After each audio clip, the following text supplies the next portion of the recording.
So Chris and I are back. We're going to spend the next hour or so talking about color match and color theory and all these things that can impact it. And we're going to try to stage it out so it kind of goes from, cradle to grave, so to say. So from beginning to end and kind of how some of this stuff works. So we're going to take a look at first how lighting impact really affects your color selection. And by doing that, we can see on this red car, there's 4 different spectrums here. So we have nighttime, we have noon, we have fluorescent, and we have sunset. And when we look at that, we can see very visibly how this stuff is affecting the shade of this red. So when we're in a shop, it's the first thing you'll run into, and I know Chris can back me up on this, is you can have a paint line in 20 different shops, and 10 shops say, color match is great, spectacular, no problem, right? Yeah. And the other 10 have a problem all the time. And what you really have to look at here is from the ground up. So every shop has a different lighting source. Every shop has different ways that they match light. So what you really want to try to do is determine, how do we decide where we're going to do this color match? How do we know how our lighting is correct? And a big part of this is the way that we see color as a human being, right? So a couple of different things that we have to look at is we have a light source, right? And in the light source, we have light temperature. So you can see here under this, how your light source affects your color match. We have a Kelvin rating, and the Kelvin rating is going to go from 1,000 the whole way up to 10,000. And in your 1,000, which you're going to call warm light, you get into this really orange yellow casting. Incandescent bulbs. Right. And you're in a shop, depending on the lighting that you have, you're going to have maybe different versions of this and this different Kelvin rating. So from 1,000 at this warm to this 10,000 at cool, that's really going to start to shift the way we perceive color as a painter, as an estimator. Anybody working on the car is going to see this a little bit differently. So what we have to be very mindful of when we're picking this area to match color is that we have something that's mimicking natural light. So you can notice that there's a 6,000 K and 6,000, 5,500, it's pure white light. And that's what we're looking for. Chris, I mean, would you agree that we need this neutral, we need this white color with no refractance at all? Yeah, light that's not leaning towards the red side or the blue side, that's going to influence the way that your perception of that color is. Yeah, and that's what we're looking at here. We're looking at, perception. And along with Kelvin, there's a whole second thing that we're looking at here when we're talking about color match, and that's what's known as the CRI. So as you can see with CRI and how it affects your light source on your color match, the CRI is known as the color rendering index. And what it is, it's a measurement that basically tells us how clean this color looks. So if we're in a situation where we have really great Kelvin, right, like, 5,500 or so, and then we have a really low CRI, it's going to affect the way that we perceive that color as a person. So this particular, what we're looking at right now, shows on the left side, we have a 5,000 K natural light with perfect CRI, and it's reflecting this apple back perfectly red. So we know as people that an apple is red, and that's the way that works.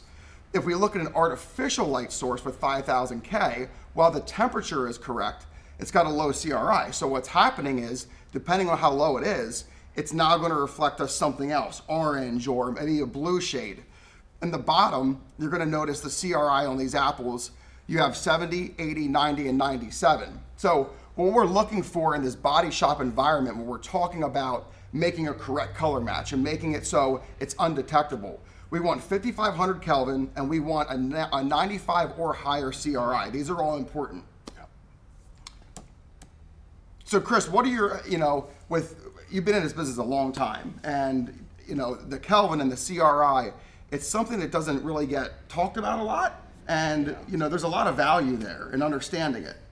There is, and I'm glad you bring up that it's a balance of both, of not only Kelvin but CRI, where you can go and buy bulbs that are in that white band, and when we say white, like you said, 5,000 to about 6,000 Kelvin, but then the CRI rating is bad. Or you get something that's even too intense where it starts leaning towards the blue side, and the CRI may be good, but how is that CRI measured? Right. Which is another aspect that we'll get into as well.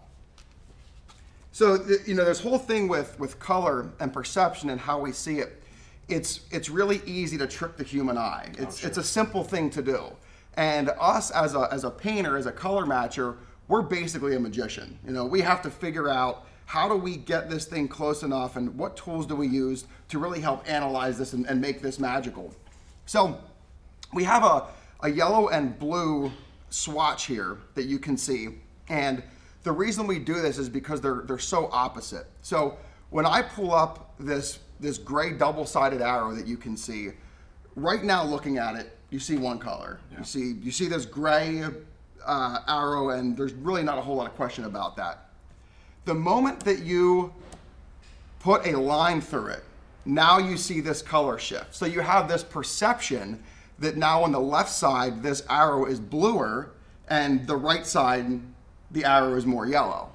And it's all perception and how our eyes start to dictate things. So now what's happening is, since we have a clear separation of the two, our eyes are focusing on each one individually, and then it's reversing what we're seeing. So it's all one big illusion. Yep. So the thing that we have to talk about that's really important is, we know that we have things that are going to affect us. We're going to affect our color match. And unfortunately, we have weather, we have rain, we have snow, we have clouds, we have all these things, and you can't always get a car outside. It's not always doable. Sure. So the big question that comes into play is, how do you determine that your shop, you're matching properly, right? So it's raining out right now, I gotta match this silver.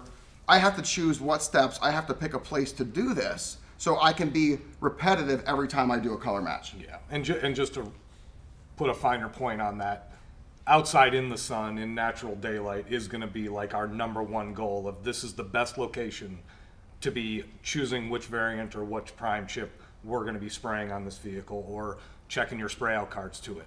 But as you bring up, inclement weather, overcast day, it's raining outside, now we've got to bring that vehicle inside and do that color evaluation inside in the shop, where we may have not given any consideration to the quality of light that's in the conditions we're about to evaluate this color. It's so true, and what we have to figure out is, we have an idea of, we think we have good shop lighting. Or, my shop is bright and it's really great, and I don't have color problems in here, but sometimes I take a car outside and it's night and day and I'm reshooting it. So what we want to figure out is, how do we have a measurable way to know that what we're doing every single time is correct?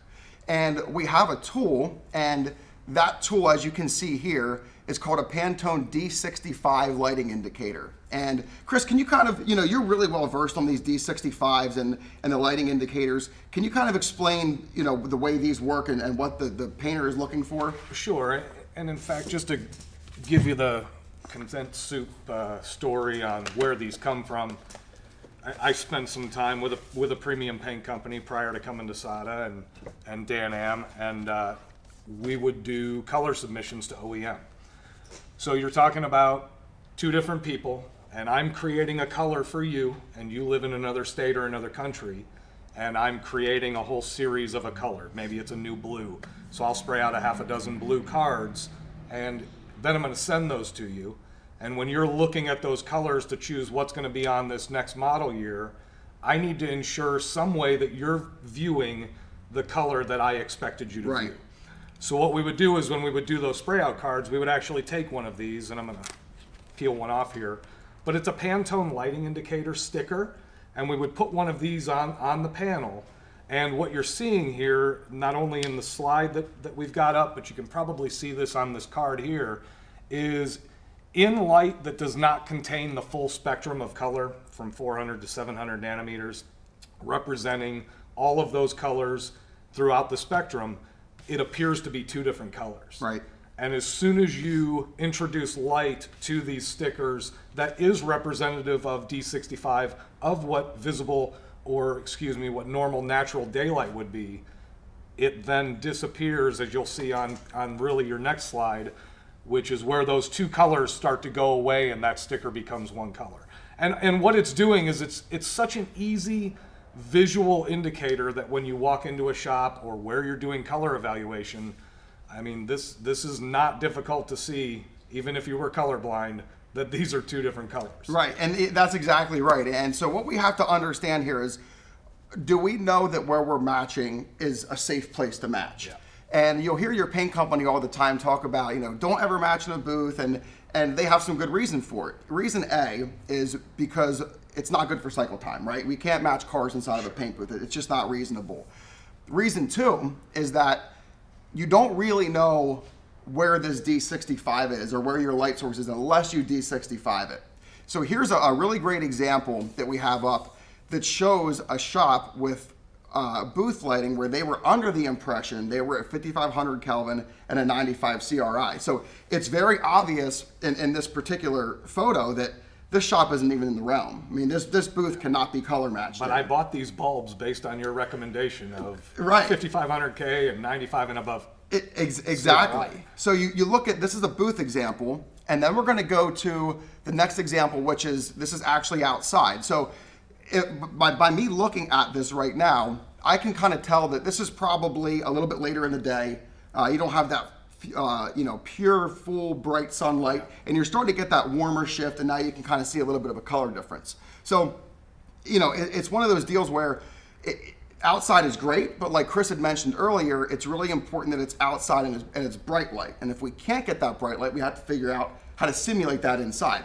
So the same exact shop took these stickers in to the rest of the shop. So ironically, they have pretty good lighting. Yeah. This particular shop has some pretty impressive lighting. So this photo right here is showing us the generic shop lighting. So if I'm this shop, I'm not going to be really confident matching here, but I know I'm close. I'm in the ballpark. Better than that first picture for sure. Absolutely, absolutely. So what we have to think about when we're talking about color and the way that we perceive it, because right now we're talking about perception and how we see color.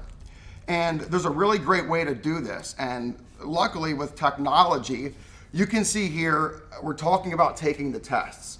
And what test is this? This is the Farnsworth Munsell 100 hue test. Chris, did you ever do one as a paint manufacturer? Many, many times. In fact, when I would teach a color adjustment class, once we did the color blindness test, we would roll into this just so I can see how the technicians that are sitting in my classroom, how are they perceiving color? Are they able to see those subtle color shifts? And that brings up a whole other thing where we are under the impression that we can see color well. We just think that by nature, I can see every color. 20/20 vision. Absolutely. And there's some great data on that. And the big data is 1 in 225 women are colorblind. 1 in 12 men are colorblind. So, what I would recommend that you do is that you take these tests, and you can get them online. You can find them. You can do them right on your smartphone. You want to make sure that you're in a good, well-lit area that's not too obstructed. And the important part about this is that you as a painter, you really want to know where you fall in this color world, right? How well do I see color? Is there a space I'm deficient in? Do I have a deficiency? Do I have a deficiency? And these tests are designed to help us with that, right?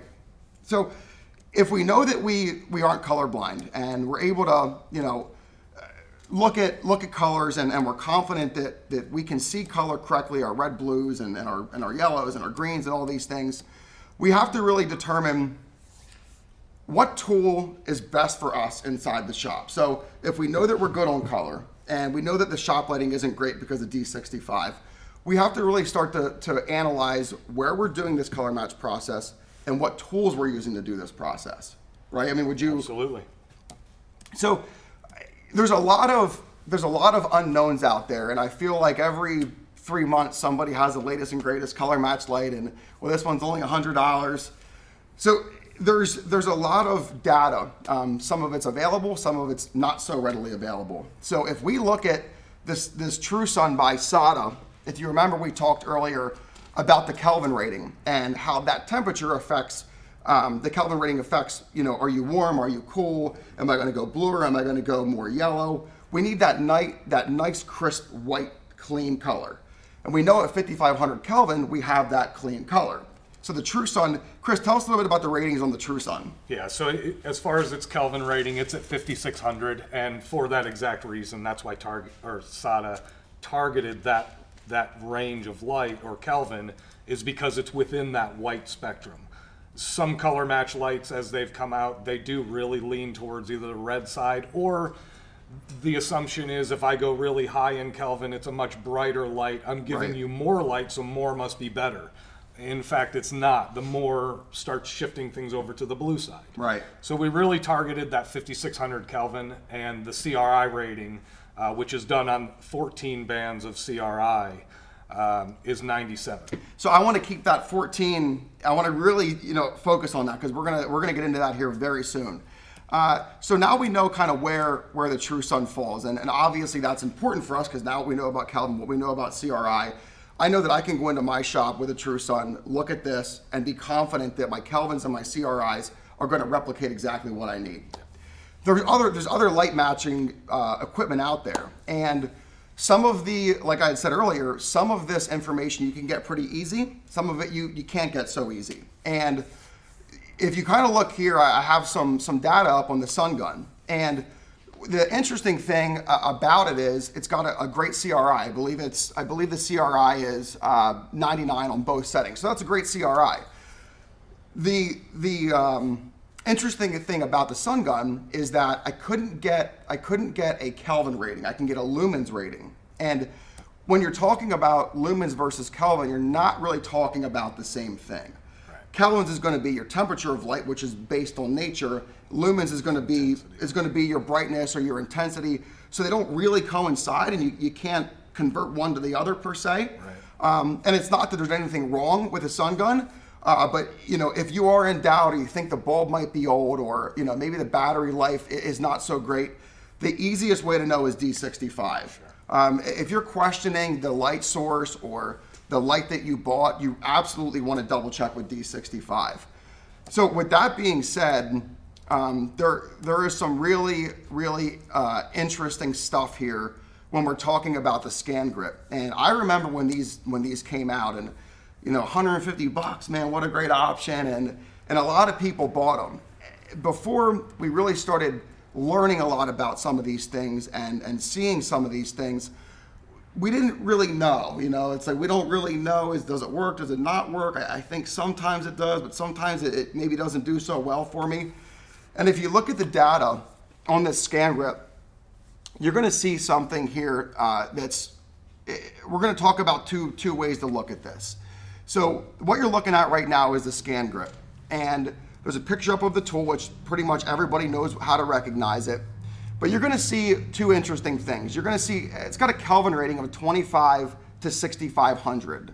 And with the spot on, it's at 4,000. So the difficult thing with what we're seeing here is that you can notice on this red, yellow, white, and then your blue shades, if I don't know where that Kelvin is every time I pull the trigger, I don't necessarily know if my color match is really correct.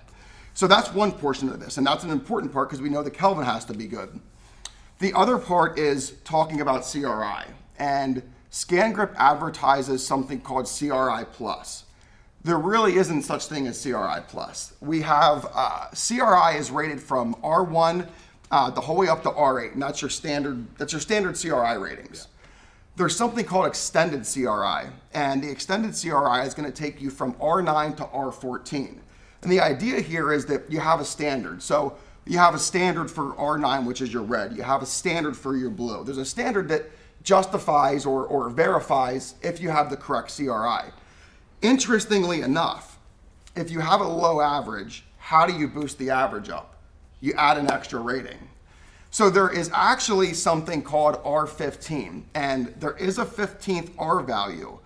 The issue with the 15th R value is that there isn't a standard for it because it's considered skin tone. Yeah, it's a variable. So it's a variable. And if I can get a high R15 skin tone rating, like this is a 98 R15, I can bring all my averages up. The problem you run into is your R12 on this particular tool is at an 80. So now I know that I have a really strong deficiency in my blue, and I'm a 99 in red, so I can tell by looking at this graph, I'm always going to get boosted red. Yeah. So it's important that before you even talk about getting into the mixing room and how we do things and make spray out cards, that all of this is correct. Yeah. And just to add to that, I don't know that maybe we were clear enough. CRI is an average. So typically the bulbs that you're going to buy, that you're going to be shopping for, is going to be that R1 through 8.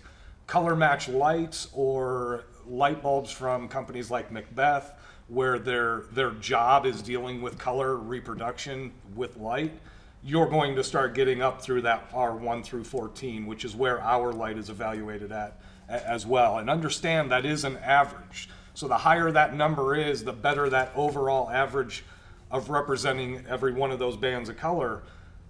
But it doesn't necessarily mean it's perfect in every spectrum. So having that data, we have that in our literature where we show that where we're strong in every one of those colors, rather than just good in the red, orange, yellows, or just good in the blues and greens. Right.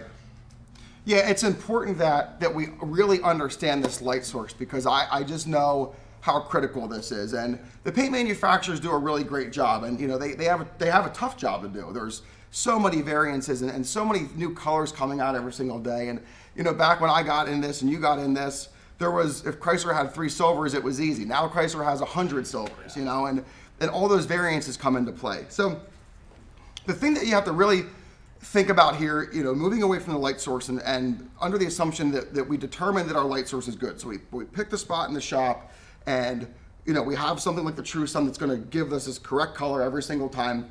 We have to now look at how are we doing our process, right? So last night we had a C20 refinish meeting, and I brought Chris in on that, and we really started to focus on what happens in that mixing room, right? Yeah. So Chris, as far as getting toners, what we call in balance versus out of balance, and getting them set. If you look here, we have a photo up, and this photo is very important because every paint manufacturer doesn't make the same paint, and they all have different technology and different additives and suspension versus not suspension. And so what we need to figure out is, what does my paint company require? So when we're talking about the paint company's requirement, they have the science backing this up to say, okay, to match our chip or to help with our camera, we have to make sure our toners are set, right? We got to set them correctly. So in this particular photo, we have two different lines. We have RM Onyx and we have Sikkens by Axo Nobel, and they're both waterborne.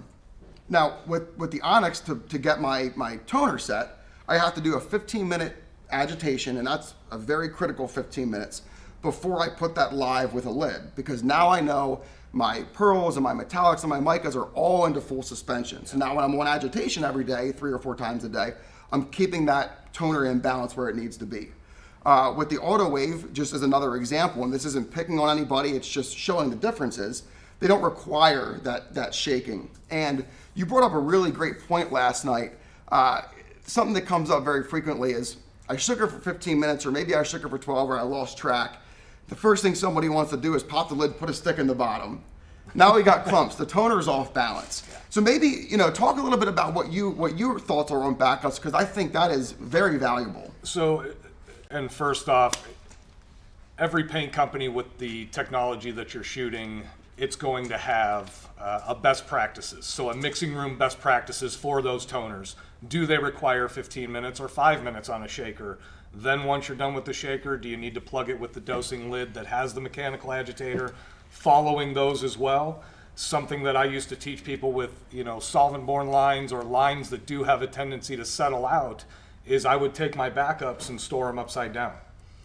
And the logic there was, I always joke with guys that, when the paint store was delivering that can, it rolled back and forth in the back seat or in the bed of the Ford Ranger. True. And that it kind of got shook on the way to the shop. But by storing it upside down, when I'm in need of that, right? I'm in the middle of a formula, and that's when you're going to find out that toner's out, right? It's not when you show up in the morning, or maybe it should be, that you're checking your toners and seeing which ones am I going to run out of today, what should I get on a shaker before the car's in the booth, you've already got the first coat on and you're trying to remix. But it's always in the middle of that formula, you're pouring it, you run out, I need to get my backup. Well, putting that backup toner on a shaker for 15 minutes as a painter, at least in my house, I'm extremely impatient. It feels like an hour. I don't have time for this. Yeah, I don't have time. So I take it off, I give it a quick shake, and I pop that lid. The advantage of storing them upside down is the settling that takes place in those cans, it's going to settle on the lid.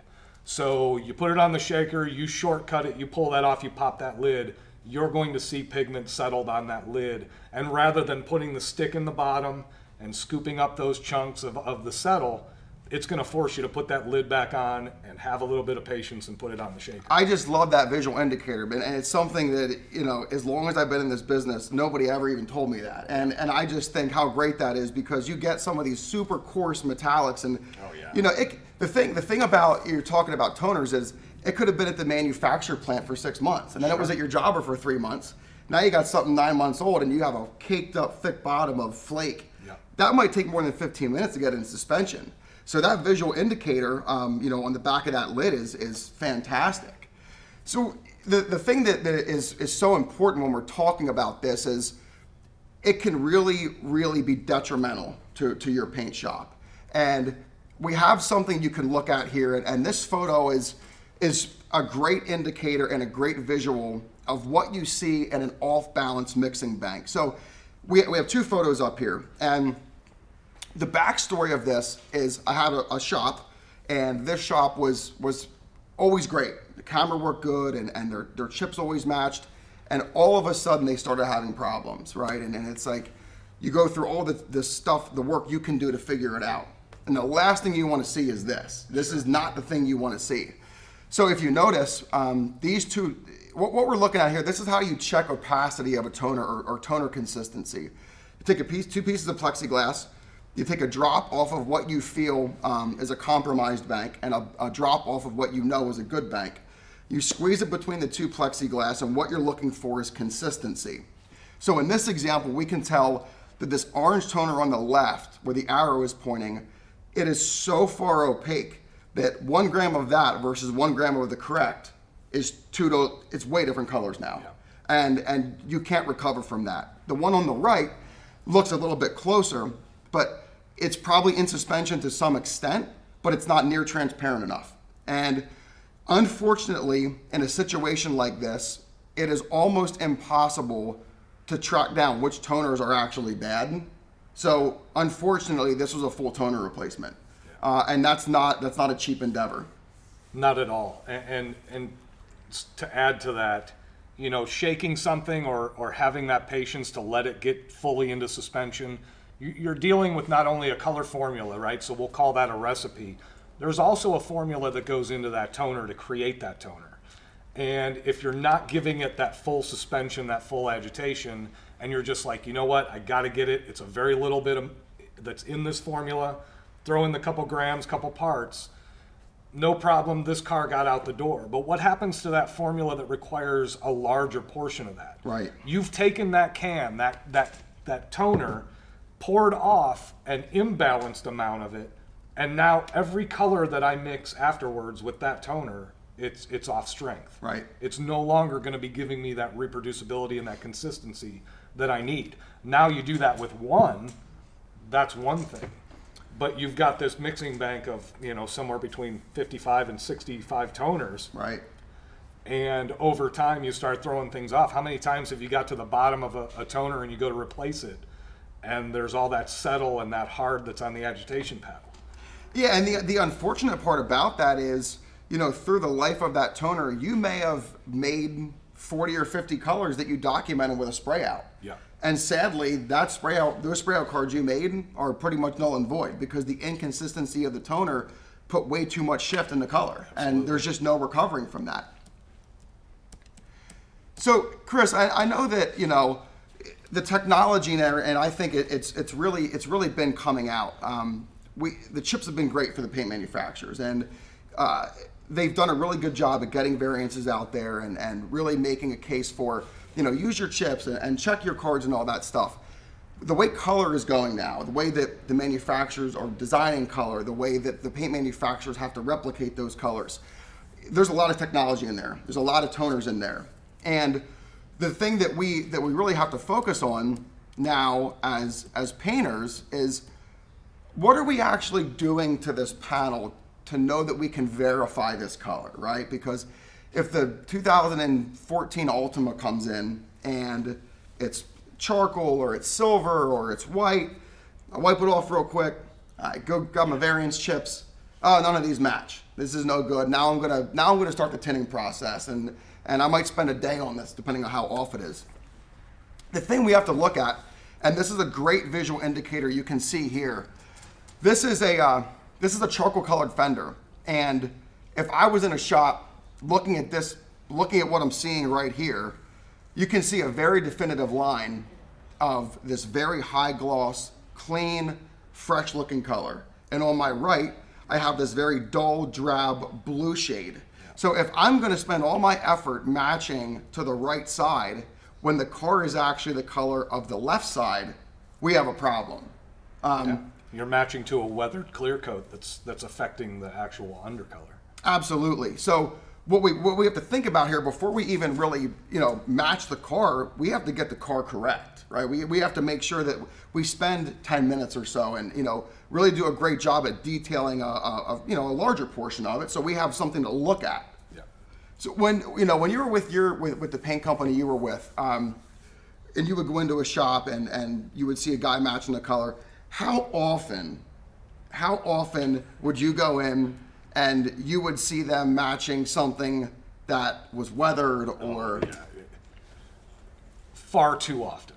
Yeah. Far too often. Walk in and if you get glass cleaner and a towel, you're in great shape, right? Right. Or in Right. their opinion, you are. Oftentimes it's wipe the dirt off, hold the chip up and see what the adjacent panel or my blend panel looks like. It's really when those shops start stepping up their SOPs and really focus on picking the right color the first time. My approach, and I'm sure we'll dive a little bit deeper into this, but my approach is always tinting should be my absolute last resort. Yeah, for sure. There's so many other things we can do, from your chip decks, your lighting source, cleaning up those panels, a spectrophotometer, what I can do with my solvent selection, my paint guns, my air pressure, my application method. There's so many other tools we have in our toolbox that just looking at a color and immediately saying, no, I got to tint it. Right. Add tint time on the estimate, and I'm going to get in here and start cocktailing something. Yeah, and you brought a really great point up about taking these steps to not have to adjust. So if you look at the screen now and this picture that we have up, this is a clear indicator of where paint was and where paint has come. And this is a great example of what we talked about an hour or so ago when we went live and working with your estimator. This is a Ford code RR. And RR in this paint line takes a specialty toner. And this specialty toner really gives you that blood red, deep appearance that you need. So what we have to be aware of is if we're gonna look up color by chip or we're gonna look up a formula, if we see a solution that is for this car that takes one of these specialty toners or takes maybe a certain Zerillic or a dye base of some sort, we got to be confident that's probably going to match. You're still going to have to do your spray out panel and things like that, but as the paint manufacturer starts to develop and incorporate these specialty toners, we know we can have that sigh of relief, like, okay, now we don't have to rely on the toners that have been here for 5 years when this color is new and I can't match this, right? Yeah. So the other thing that we have to think about here, because technology is really helping us out, is these cameras. And the paint companies, I remember when I started in this business, if we wanted a camera shot, you'd call the jobber and, hey, can you bring the camera over? And they'd take 3 shots and you spray it out and it wouldn't match, but you just did it for fun anyway. Yeah. And now the technology in these cameras is really just spectacular. I'm really impressed at how far they've come. And I think that says a lot for like X-Rite and the way they're able to develop this stuff, because these cameras are brilliant. They really are. Oh, absolutely. They are. And the thing about camera success, and I'm going to give a shout out to one of our guys from last night, when we talked about setting up to do a camera shot, the paint manufacturers are going to have a process. And the processes are all pretty close. It's going to be clean it, Trizact it most likely, compound it, polish it, and do those things. And that's all really good. But something I never thought of, and it came up last night in one of our C20 Refinish members, is he was having color match problems, as you remember, with his camera. And he said, nothing was matching. And just for the sake of it, he decided that he would start clay barring the car first, then sand it, then buff it, then take the camera shot. And if you think about that, depending on where you live, depending on your environment, if you're heavy with rail dust or mineral deposits, there is a really good chance that camera is going to pick that stuff up. Oh, absolutely. And not give you as good of a reading. Yeah.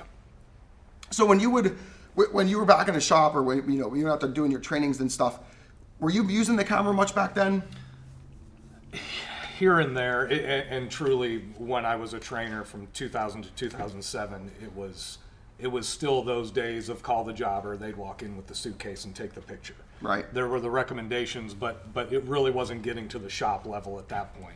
Now, where there's so many Spectros in shops, having these SOPs and understanding, getting that panel, and that was him switching to a clay bar was just birthed out of necessity. He was noticing he was getting very inconsistent color. It wasn't giving him the results that should be expected. Like you say, you got 9 shops where it works great and 1 where it doesn't. Right. What's the variable at that 1 where it doesn't? And he was able, he even admitted on the deal yesterday where he has a rail dust issue. Yep. He's right in Philly. There's lots of trains that come into that big station there, and rail dust is an issue. And the only way he could, the Spectro's not, it's an intelligent tool, but it doesn't know if there's dirt left on the panel. Right. That's for you to get off and get a clear representation of the color to then take a picture of. Yeah, and the cameras, because none of us are scientists. I mean, we're painters, and we grew up sanding primer and stick match and stuff. They've done a great job at really simplifying the camera process for us, right? So I take a scan, and depending on my paint manufacturer, depending on that particular tool, it's going to give me some kind of rating, right? So it's going to say, all right, scan the color, and it's going to give me maybe a 1 through 100, or an A, B, or C, or a 1 through 10. And that's really helping to simplify the process for us. Okay, how do I pick a color? I pick the highest rating. What you're going to start to see, and we're seeing it now, you'll take a camera shot, and in that camera shot, you may have your top 5 are all very similar ratings.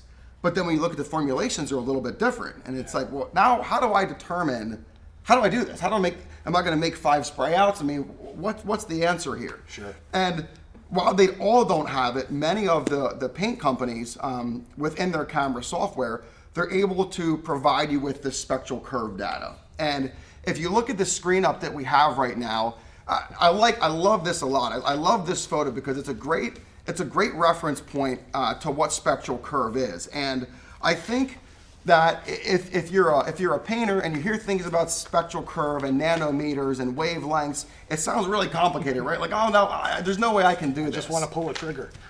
That's what I want to do. Like, just give me a close match and shoot it. But if you can learn a spectral curve and you can understand how actually easy it is, it makes that color picking process very simple. So I like this example because it's showing us what's going on here. And like you had mentioned earlier, our eyes visually can only see 380 to 760 nanometers. Before that, after that, we can't pick it up.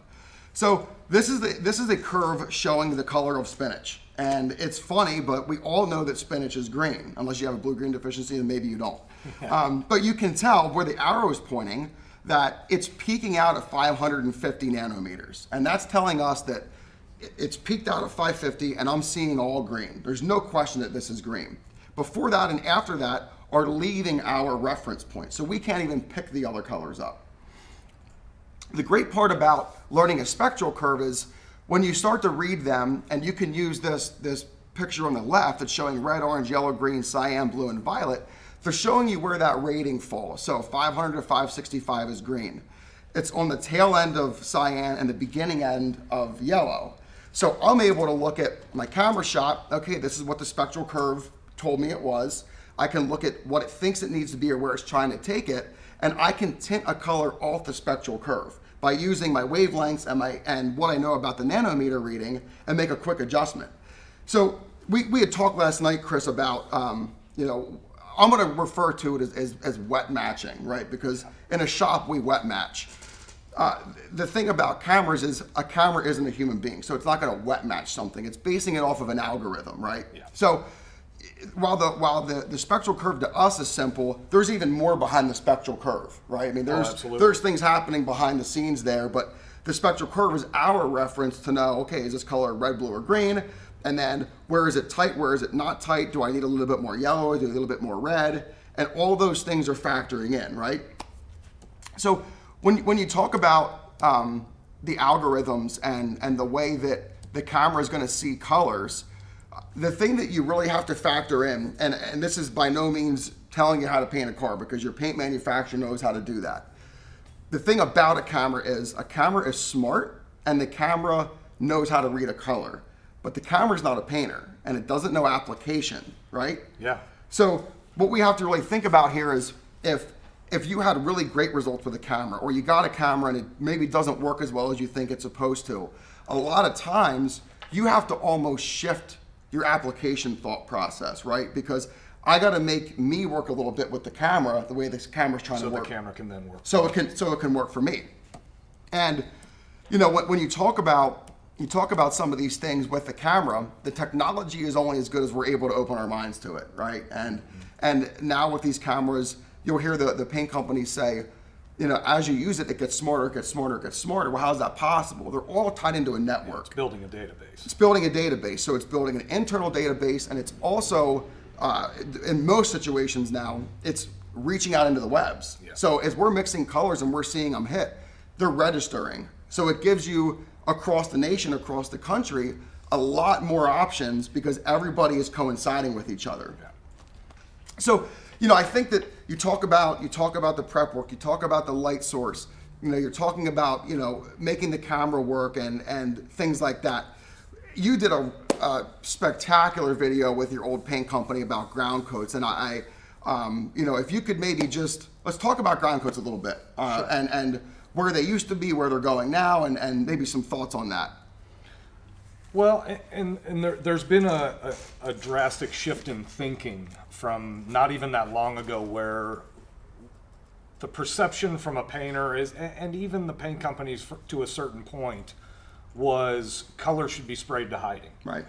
And as we know now, especially now with repairing cars, at the OEM level, color is one of the more expensive coatings that's on that vehicle. So the OE is going to cut back that cost as much as they can. And what we're seeing is there's almost no true two-stage paint job, just a base clear. All right. Our undercoats from the factory are starting to play to what color we're seeing on that vehicle, which the simple way of saying that is now the undercoat has turned this into a tri-coat.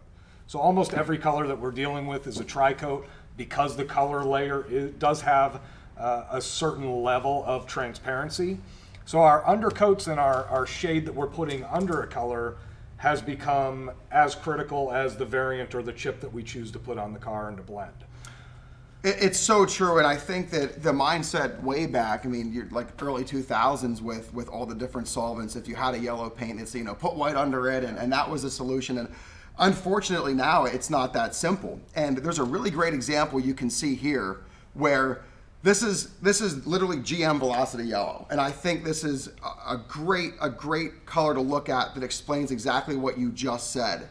So what we're looking at here, to make some sense of it, because it is a little hard to determine what we're looking at, on the left slide there, on the left side, that is the same amount of paint. So where you see this really bright yellow on the strip and this like gray green yellow on the strip, that's 4 coats of yellow paint.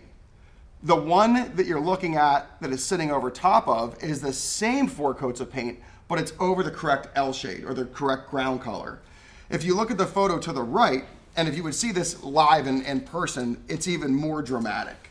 So you can see there, all of these yellows have the exact same amount of coats on them, all of them. And this is a situation where if you don't follow what the paint company is recommending for its ground because it knows what it needs, this is the trouble you run into. My yellow is too green, or it's too gray, or my yellow is like too bright white, and what's the solution for that? So what we have to really focus on as painters, and like you said, this isn't just for yellows anymore. No. If I have the wrong ground under red or the wrong ground under a translucent blue, I'm probably going to have an issue, right? Yeah. And the good thing is this is understood all the way back to the beginning stages of color match. So when you're pulling up a formula and it's calling for a specific ground coat, and you're going to dive into that a little deeper, that is how that color is being matched. Right. So when you're looking at your variant chip, those variant chips should be sprayed over those same gray shades. And that's where this drastic shift, or the shift that I mentioned earlier, is it's gone from red under red, blue under blue, white Right. under yellows, stuff like that, to the spectral gray or the graymatic scale of white to black and every shade of gray in between. Because there is a complementary gray for every color that exists. Right. And that helps develop that color.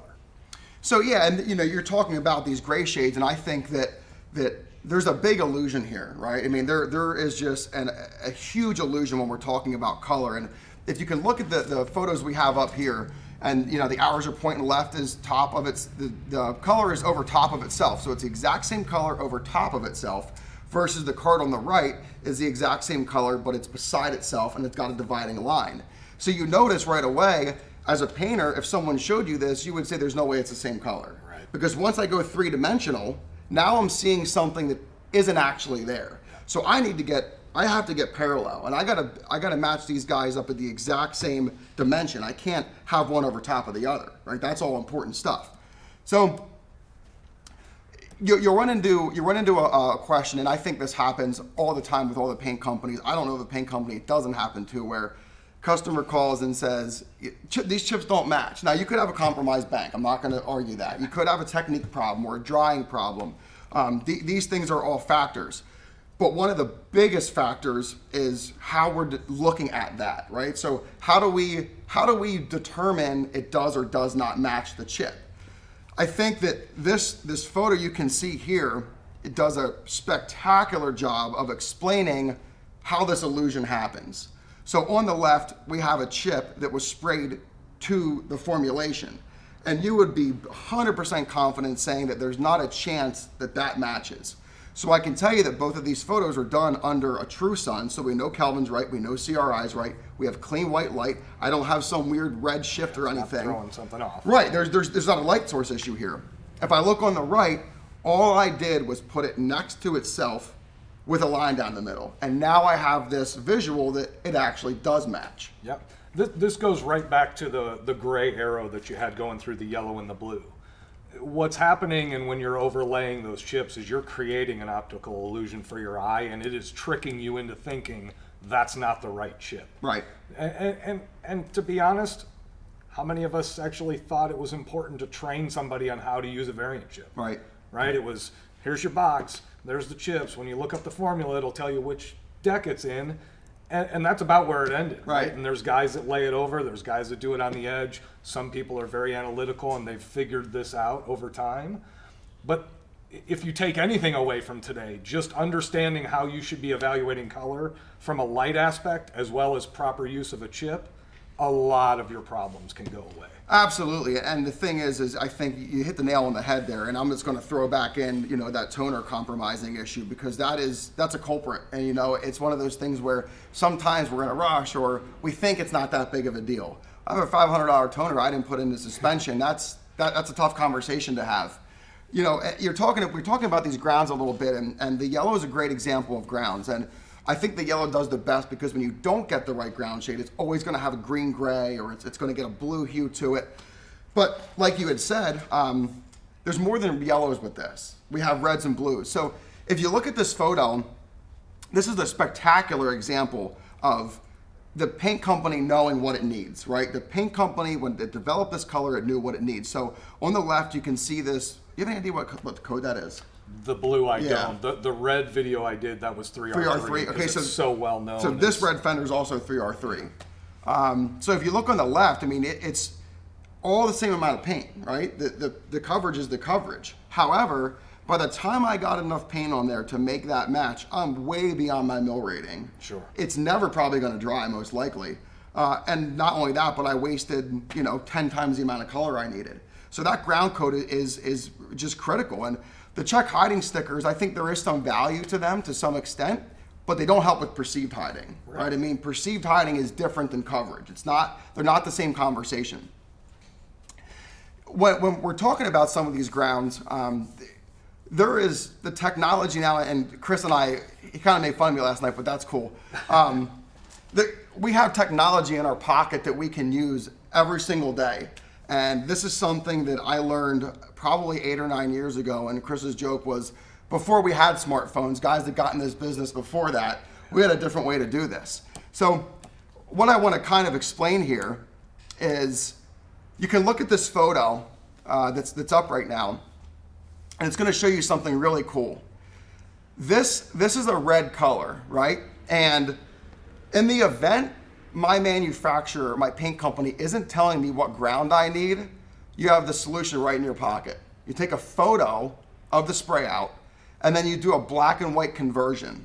So the only thing you need to make this work is you have to have your own gray shade sprayed out, which I think everybody should do that. Sure. You know, when the paint manufacturer makes gray shade and sealer versus primer versus base coat, they're all going to be a little bit different. They're not exact because your toner strengths are different, undercoats versus base coats, all that stuff. So what you do is you whip up your gray shades, whatever paint company you're using, make a swatch for them, make them in base and make them in primer or sealer. And now what you can do, if you don't know your gray shade, you're able to immediately revert to your smartphone and tell you which one it needs. So the way you can prove it to yourself is take a photo of something in your shop, do this black and white conversion, and then see if it matches your gray shade. So this one I did, for example, took the photo, looked up this formula, it called for L01. So the one factor in here that can switch it up a little bit is the way your phone will create a black and white. So Sure. Is it a little darker, is it a little bit lighter? So what I did for this one, pulled up L01. L01 is the darkest gray before you get to black. So I know that in my phone, this is the darkest gray before I get to black. When I go into another color, which is this blue, you're gonna see on the blue, the gray shade it picked for that is actually black. And when I look this formula up in the system, it's giving me what we call L00, which is straight black. Yeah. So the cool thing about this is most times, especially on your translucents, the paint manufacturer's got it figured out. If something new comes out, or maybe it's a silver or a gold and they don't give you a gray shade, this is where your camera can make the magic happen. So if you look at this photo we have up now, this is actually a silver. And I can't even count the amount of times I go into a shop and it's silver, so they make one gray shade. They pick their one gray shade. The thing that really will alter this is coarse flake versus fine aluminum have completely different coverage rates. Sure. I mean, they are night and day. The coarser I go, the less coverage, which your mind would tell you it's going to hide even quicker. Yeah, it's the BBs and basketballs analogy, right? That we talk about with atomization and primer build and all that. I'm sure everybody's heard that analogy. But if you had one layer of BBs over in a red bin, you can barely see the bottom, right? But Right. if you did that with cue balls or with basketballs, now there's all those gaps where you're able to see down through it. So it's the same approach. The coarser that aluminum, the bigger gaps there are between each one, and you're able to see through it. Right, absolutely. And it's one of those things where if I picked too dark of a ground under a silver where I wasn't told what ground to use, and now I paint this thing and it's a shade too dark, there's a good chance that that ground impacted it. I put so much paint on, and now we have this really unfortunate color shift. Yeah. And it's just the reality. You know, it's one of those things where we have to really be ready for that, and we have to use that technology, you know, to help us. And Chris, you know, I'm not going to steal your thunder since you made fun of me over it. Tell me how you guys did it back in the days of microfiche. Well, it wasn't that bad. Well, it actually was. Credit where it's due. Our Diamond rep, we were shooting Diamond in the shop I was at, and we were struggling with certain colors, tri-coat specifically, because they were starting to gain popularity there in the mid to early 90s. And we would take our PCB books, our production color books, which is basically the books that come out that show you all the new OEM colors. Right. We would take those and just take them to our copy machine. And instead of copying it on color, we'd just hit black and white copy. And what it would do is it would spit out a sheet in order with all the information, but it would give us the gray scale of the color that it copied. That's so perfect. So our reds would be in that LO4 area or higher towards white, and our darks would go dark. The thing is, though, now, you know, it was important back then, and it helped us get that repair done and out the door. But now where I see it being even more critical as well is those side tones. Right. Because, you know, flop is a difficult thing to fight. Especially to adjust whether you need to go dark or flop. It's real easy to lighten a flop, right, with a micronized white, but to get a flop go darker, you may have to start modifying the undercoat that you're using as well, because the factory did it.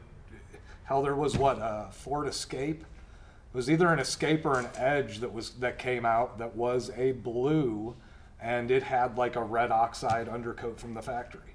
And it was one of those, none of the grays that we did worked. You had to sand through the OE, find what was underneath it, and as soon as we put it on, we didn't have hiding, but we had that invisible repair, that blend out. Yeah, and I think, that's a great point. I mean, that ground is going to affect your side tone tremendously. I mean, you can look at it and it may be perceived hiding on the face. Now all of a sudden I look at an angle and I can see clear through it. Big bright spot, or I have a dark edge or whatever. Yeah. So I think that we covered some of the stuff as far as the light source and how to prep the panel to make sure that we're doing this right and we're analyzing color correctly. We talked about the gray shades and chips versus camera. And I think that the thing that you brought up that is I agree with so much is before we go and start going crazy trying to tint a color, we got to use some things to our advantage. Number one to me is a spray gun. I mean, that spray gun for me is going to give me a lot of adjustment, a lot of adjustability. So, you've been with Sada now for a long time, and what do you see? How do you see the guns impact guys with maybe poor color match, or what do you kind of see out there in the field? A couple of things, and I hate to beat up or pick on certain aspects of it, but the spray gun that you're using, this is our tool, right? Right. As a painter, this is what's making my money. So taking care of your spray guns, making sure you're using the recommended nozzle sets that the paint manufacturers are saying. They're not only doing their color match, but they're evaluating every new tool. That's part of my role now with Dan Am is working with the paint companies, making sure as they're developing things, we have the right equipment so when it actually gets commercialized and gets into a shop, we're easing the pain of the customer, right? Maybe a new color from the OEM, but if you've got the right equipment and the right paint brand, everything should go nice and smooth. But in the real world, that's not the way it goes every time. And one of the biggest issues that I have is painters that are spraying their spray out cards differently than the way they're doing it on the car. Right. It's whether it is a 2-stage, a 3-stage, or getting into a quad coat color, if the process that you're doing on the car is going to call for base or a G shade, then base, then clear coat, then sand, then a nano pigment dye that's over top of it, then more clear. If you're not reproducing that on your spray out card, you're really doing yourself a disservice of, am I choosing the right formula? Am I close enough for this panel match? We can all blend real well, right? That is our job as a magician, as you say, right? An invisible repair. We need to make this damage disappear. We can do that with a blend. But when we are tinting or we're doing spray out cards, or it's a new color and your variant deck hasn't been updated yet with those new chips, we see it all the time, right? A card just comes in. We saw it with 3T5 from Lexus when the new red candy came out from the factory, which was almost a true candy, right? It's a silver base that was cleared, then red transparent mid, and then more clear. Those were hitting the ports and getting into shops before we as a paint company even got to see that color. So when it gets into your shop, you may be going through some of those hurdles and you don't have a chip, you don't have a formula that calls out the gray shade. You might have a formula, right, and that's a starting point, but now I need to do my spray outs. And you've got, that's where it all begins with me. If I can't just choose out of a variant deck, this one's blendable or this is a panel match, as soon as I graduate to, I need to do some mixing and start doing some spray outs. I need to be doing accurate mixes. I can't be just fudging over pours or under pours. We all had our tricks, right? Our stack of dimes, pennies, and nickels next to the scale, where if we wanted to leave something out, we'd throw that on and still maintain our accuracy on mix. But just coming back to the spray guns, using the spray gun that you're going to spray the car with, documentation, you're doing a spray out, what was the temperature that day? Right. What solvent selection did you use? What clear coat did you put on that panel or on that spray out card? Hopefully it was a clear coat and not just wet with wax and grease remover. I mean, we find ways of shortcutting. Leave it to painters, all of us, right? Yeah, we're all guilty of it. To find ways of shortcutting things, but there's certain processes that you need to take to make this repair easy. Right. Yeah, and with the guns, it's a great point. And one of the things that we see now before that we didn't have was back in the solvent days. You'd call your jobber and get your paint oil. They'd send you sticks and strainers, right? Yeah. And you'd put the strainer in, you'd pour the paint in, nobody really knew what the micron was. You know, it wasn't that big of a deal. Yeah. Well, now all the paint companies, they have a micron requirement, right? I mean, and that's why you guys make two different types of filters, because depending on your paint line, you're going to either use a 200 or 125, right? Yeah, exactly. And you bring up a very good point. I really don't think emphasis on what strainer you had or that you were using really came into play until waterborne. Absolutely, 100%. As soon as waterborne hit, then all of a sudden it became very important. And it's not just a one size fits all. Right. There are some paint manufacturers that call for a 125 strainer in their color, and some that call for a 200, and it may be based on viscosity of the product or just the way it sprays. But utilizing the wrong strainer, you wouldn't think by looking at these that they can cause much resistance. But when it comes to your cups and the strainers that you're using in them, resistance of paint flow is actually a big key contributor to color. Is this a gravity feed or a siphon feed spray gun? That's a tough one. It is. It's a trick question. So it is a siphon feed spray gun, right? The cup's on top. I can only answer that because Kavadik told me. So I wasn't going to say anything. It's on top for ergonomics, and rather than, like, you know, and yes, I'll date myself back with my Binks 95. When you'd have that cup, it's like trying to get that last little bit of Coke out of your soft drink, right? Or you're trying to get it out and it's spurting and spurting. And by putting the cup on top, as the paint runs out, it stops rather than sputtering. But we know with liner systems and with bladder systems, I can turn this gun upside down and suck all the paint out. Right. So it is a siphon feed gun. So let's think of that. There's a specific amount of energy at the front of this gun that's creating that siphoning effect, right? If that goes into my atomization and the way that my paint is wetting, if I take some of that energy away and make it to require collapsing a bladder system, I'm taking away from my atomization. So utilizing a cup, and we've proven this 100 times, using a cup like the SATA RPS where it has a free flow vented system, even if I didn't have my gun hooked up to air and I had a cup on and pulled the trigger, paint will flow out of it. Right. It's going to naturally flow. There's no resistance or back pressure to that paint. The things that can happen with that is if I'm reducing the amount of flow, okay? Your lab puts out a recommendation and says for this base coat spray to 26 PSI through this nozzle set. And we hook that up and we do that with multiple different cups. We can see those color differences just by the cup that we're using. And where that comes from is if I'm reducing the amount of paint and I'm not siphoning out as much paint as I was supposed to as per the paint company, well, less material coming out with the same amount of atomization pressure is going to lighten up colors. It's going to coarsen up metallics. The same thing works in reverse, right? If I have too much material and not enough air to atomize it, I start darkening colors. It's going on too wet. My metallics and pearls start sinking in that color. So it is a very big, complex, whole picture scenario. Right. There's your mixing bank best practices. There's your lighting environment and where you're analyzing your chips. But there's just as much emphasis put on the cups that you're using, the spray guns that you're using, the pressures that you're spraying those at, and your discipline with the gun, right? Angle, distance, overlap, speed, that all comes into play. Right, you know, and for us as painters, we don't have the toolbox that a body guy has, right? Our tools are our spray gun, our fresh air supply, these are our tools. The one tool that nobody really talks about is our scale. Right, sure. I mean, that is probably one of our most important tools, and it's so ignored. It's so ignored, and it's one of those things where calibration is critical, right? And you're talking about some of these paint lines have very high strength toners that take, 0.2 grams or 1 gram of something in a big mix, and if that scale can't truly identify what a gram is, you're gonna have color problems. Yeah. So, aside from the maintenance on our guns and the maintenance on our equipment and, the things that we have, that scale calibration is critical. Absolutely. If you don't have a scale weight, your paint rep will or your jobber will, and get that calibration done. Do it a couple times a year. And it doesn't take time, right? Especially if your jobber can do it when they're coming to check your inventory, your bank, and put in your order. Right. Tell them the next time they're coming, bring the weights for the scale. And they can run through that and do a quick calibration on it. That way you're hitting accurate. Like you said, 1 gram is one thing, but 0.2 of a gram.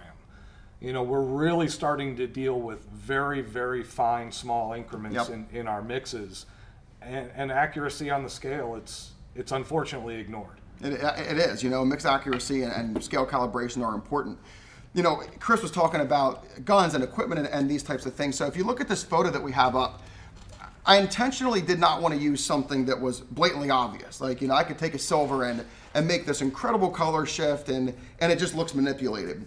But using that spray gun as a tool for color match is really underutilized. And I would never tell somebody to, defer or not use what their paint companies tell them as far as application. But there are some things that you can do that won't harm your warranty and give you a little bit of adjustment. And one of those is a drop coat. Your paint companies now, most of them in the waters require a drop coat, and to match their chip, that's generally how they're sprayed. So you want to know how the chip is sprayed so I can replicate that. But I might have a chip that's really close, but I'm putting a bumper on and it might be a little bit lighter, a little bit yellow. What I train all my shops to do is do your spray out card as per spec. Tape half of it off and then either leave the drop coat off or add the drop coat if they don't require it, and then check them. So we can see on this that the drop versus no drop side, while it's not a tremendous difference, it can be the difference between blendable and not blendable. Sure. Because on your drop coat side, you're a little bit lighter, a little bit cleaner, a little bit more yellow. On your no drop, you have that little bit of a darker or reddish cast to it. So if we're doing a bumper cover or something and it's really close, but it's slightly off, we might want to use that modified side to help us, really tighten that up. Where I started seeing a lot of that, where it became part of my standard process, was with RR. Right. Where you had such variation coming out of the OE, where some of them on the Fusions, I could get away with no drop coat on a bumper.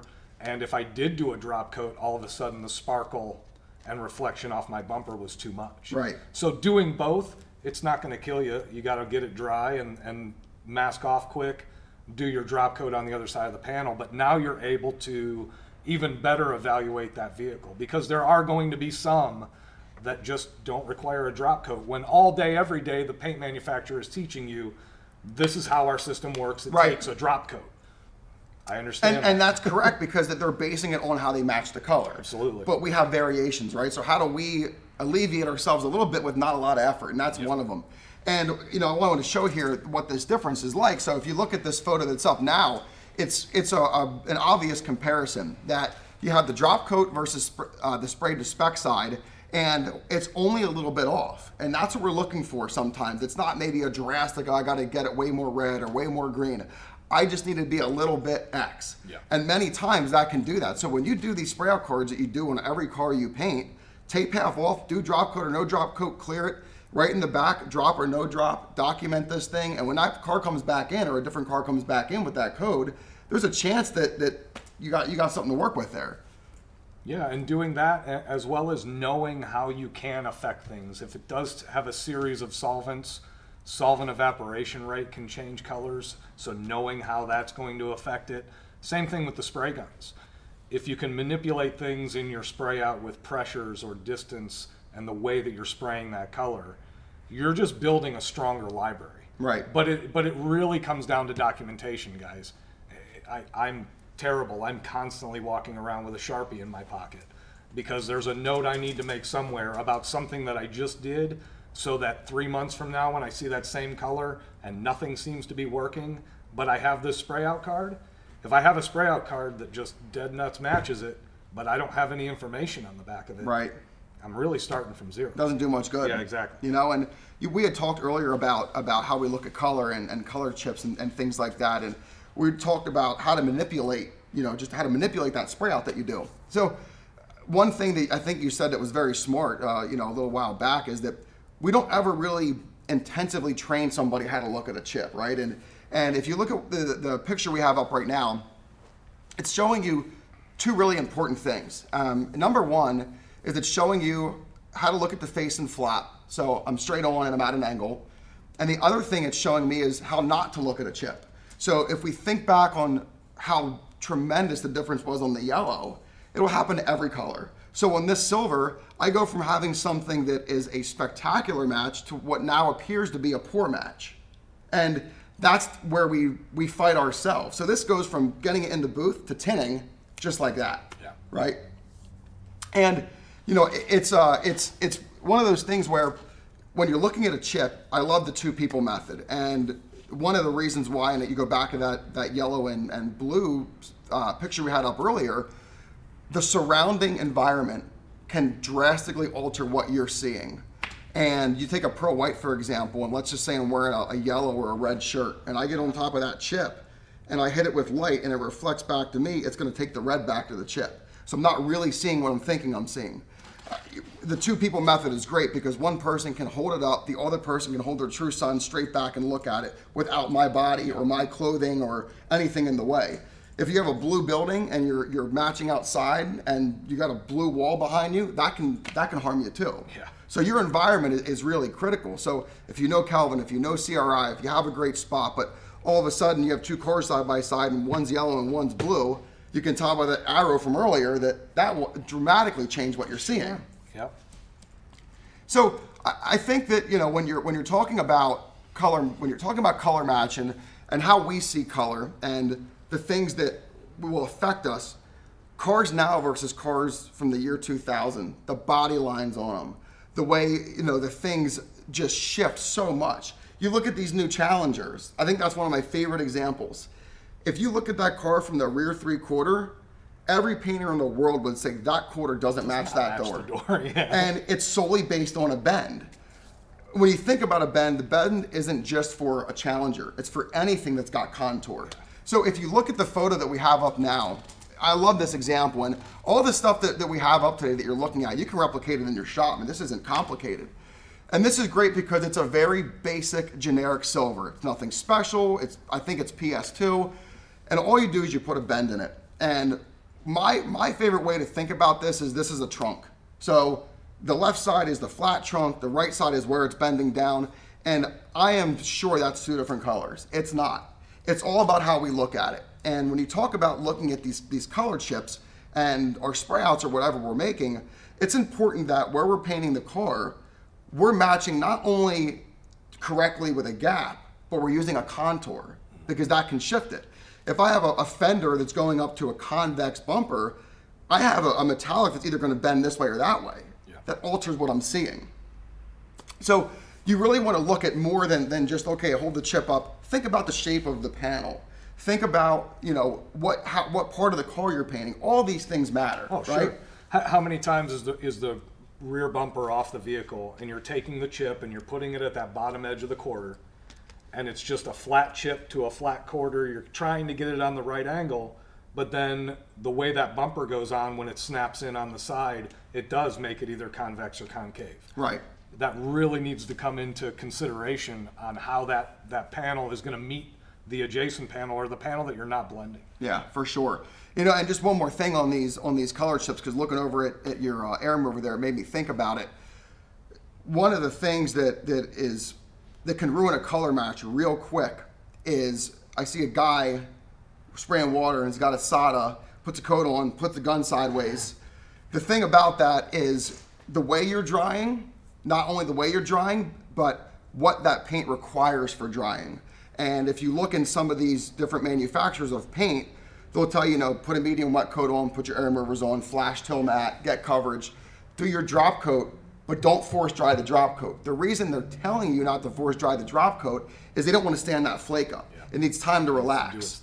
So if we're manipulating our drying process, that's going to manipulate the color as well. Sure. Yeah, you're blowing your drop coat dry so that you can get it cleared and go evaluate that vehicle, and that's not going to be what you do when you actually refinish the vehicle. Right. So I think that pretty much covers everything today for color. So yeah, I guess we'll see you guys in a couple hours for